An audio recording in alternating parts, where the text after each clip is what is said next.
الحمدللہ، اللہ کا لاکھ لاکھ شکر ہے کہ جس نے اپنی یاد کی توفیق اور موقع فراہم کیا۔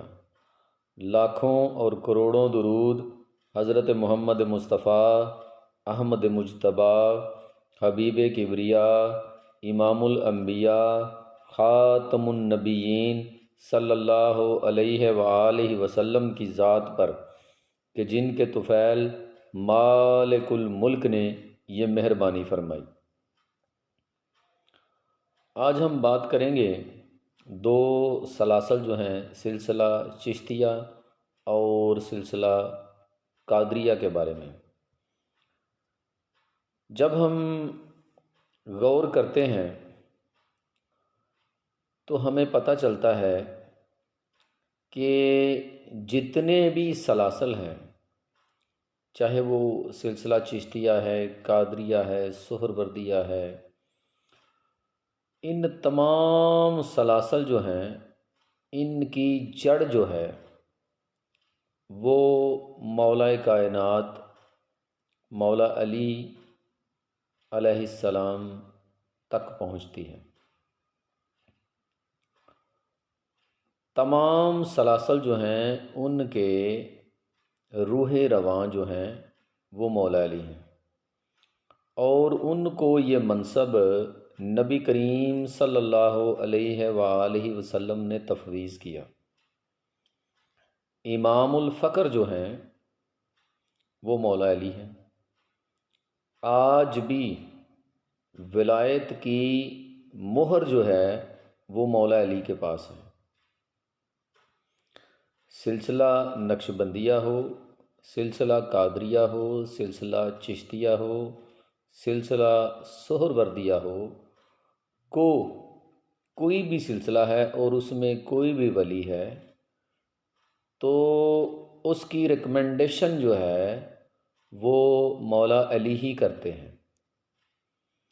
مولا علی سے یہ فقر جو ہے وہ امام حسن اور حسین اور امام حسن بصری،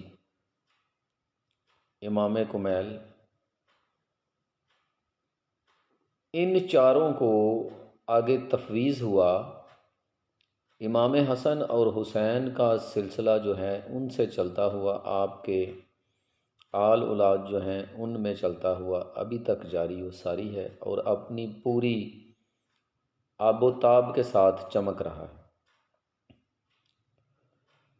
اب بات کریں گے اگر ہم ان چاروں سلاسل کی، تو یہ جب شروعات ہوئی تو یہ اپنی پوری چمک دمک کے ساتھ جو ہیں مولا علی سے جب شروع ہوئی تو آگے پوری اپنی چمک اور دمک کے ساتھ یہ جو ہیں اپنی پوری روح کے ساتھ زندہ تھے، اور لوگ جو ہیں ان سلاسل میں اور ان سارے چاروں امام جو مولا علی کے آگے خلیفہ تھے، امام حسن، امام حسین، امام حسن بصری اور امام کمیل، ان چاروں سے جھولیاں بھر بھر کے اور کیا کہیں کہ اپنے سینے جو ہیں ان کو فقر کے نور سے روشن کرتے رہے۔ لیکن جب یہ سلسلہ آگے چلتا چلتا چلتا گیا تو ایک وقت ایسا آیا کہ ان سلاسل میں سے فیض جو ہے وہ یا تو ختم ہو گیا یا کم ہو گیا۔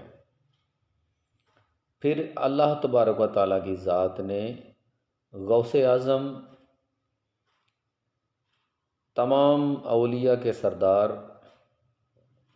ولیوں کے پیشوا، ولیوں کے امام کے ذریعے ان تمام سلاسل کو یکجا کر دیا،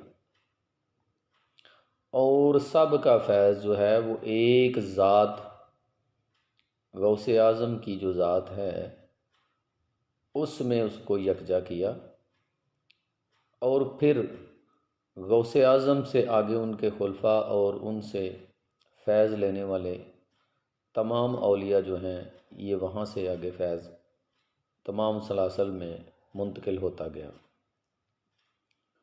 سلسلہ چشتیہ جو ہے یہ بھی حضور غوث اعظم سے فیض ہے، اور سلسلہ قادریہ جو ہے اس میں بھی غوث اعظم سے فیض ہے۔ سلسلہ نقشبندیہ اور سہروردیہ کو بھی فیض غوث اعظم ہی سے ہے۔ تمام سلاسل کے اولیاء کو فیض جو ہے وہ غوث اعظم ہی سے مل رہا ہے۔ اب تعلیمات سب کی الگ الگ ہیں۔ مثال کے طور پر سلسلہ چشتیہ جو ہے یہ لوگ سماع کو بہت پسند کرتے ہیں، اور جس کی وجہ سے ان پر وجد جو ہے وہ طاری ہوتا ہے، اور ان کے اندر جو نور موجود ہے وہ دوبارہ تر و تازہ ہو جاتا ہے، اور یہ لوگ جو ہیں اپنی سماع کی محفل سے اپنی اندر کی جو باطنی طاقت ہے اس کو قوت دیتے ہیں۔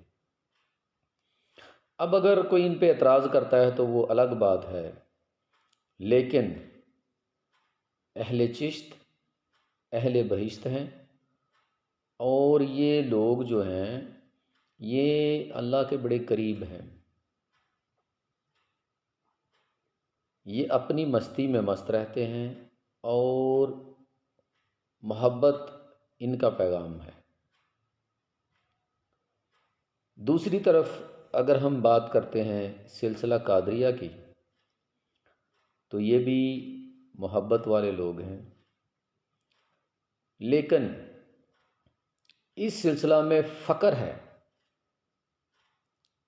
جتنے بھی سلطان الفقر ہوئے ہیں وہ سب سلسلہ قادریہ میں ہوئے ہیں، نہ کہ سلسلہ چشتیہ میں۔ سلسلہ چشتیہ میں ایک بھی سلطان الفقر نہیں ہے۔ جتنے بھی سلطان الفقر ہوئے ہیں، سلطان باہو، پنجم سلطان الفقر ہیں، تو جتنے بھی سلطان الفقر آئے ہیں وہ سلسلہ قادریہ میں آئے ہیں۔ اب یہ لوگ جو ہیں محبت ان کا پیغام ہے، کیونکہ محبت کے بغیر جو ہے نہ تو سلسلہ چشتیہ، نہ قادریہ، نہ سہروردیہ، اور نہ ہی نقشبندیہ کوئی نہیں چل سکتا۔ اب اگر بات کریں کہ محبت کس کی ہے تو محبت نبی کریم صلی اللہ علیہ وآلہ وسلم سے محبت ہے۔ آپ ہی وسیلہ ہیں، آپ ہی